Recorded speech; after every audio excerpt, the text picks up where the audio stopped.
বিষ্ণু ইসলামের কাছে যখন প্রথম নাজিল হলো ইকরা বিসমি রাব্বিকাল্লাযী খালাক, সূরা আলাকের প্রথম কয়টা আয়াত? 5 আয়াত নিয়ে কোরআনের ভারে নতুন রেভুলেশন পেয়ে বিষ্ণুনবী কাঁপতে আরম্ভ করলেন। কাঁপতে কাঁপতে জ্বর এসে গেল বিষ্ণুনবীর গায়ে, নিচে নেমে আসলেন। খাদিজা রাদিয়াল্লাহু তাআলা আনহাকে বললেন, জাম্মিলুনি জাম্মিলুনি, আমাকে কম্বল চাপা দাও, আমার খুব শীত লাগছে, আমার জ্বর এসে গিয়েছে। কাঁপতে লাগলেন বিষ্ণু ইসলাম।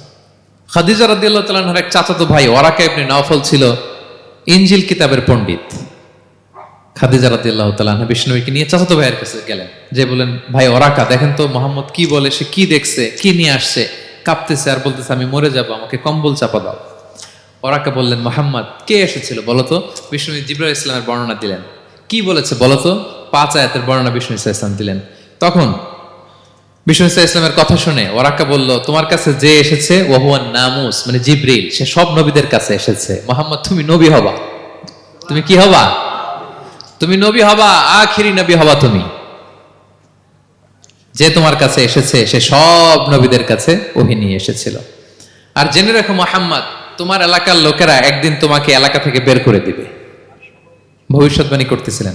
বিশ্বনবী বললেন, আওয়া মুখরিজিয়াহুম, আমার ভাই বেরাদার, আমার জ্ঞাতি গোষ্ঠীর লোকেরা আমার এলাকা ছাড়া করবে?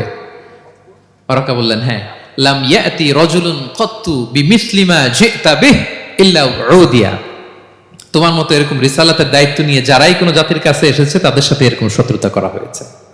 বিষ্ণু ইসলাম সেদিনের কথা শুনে, ওরাকার কথা শুনে অবাক হয়েছিলেন।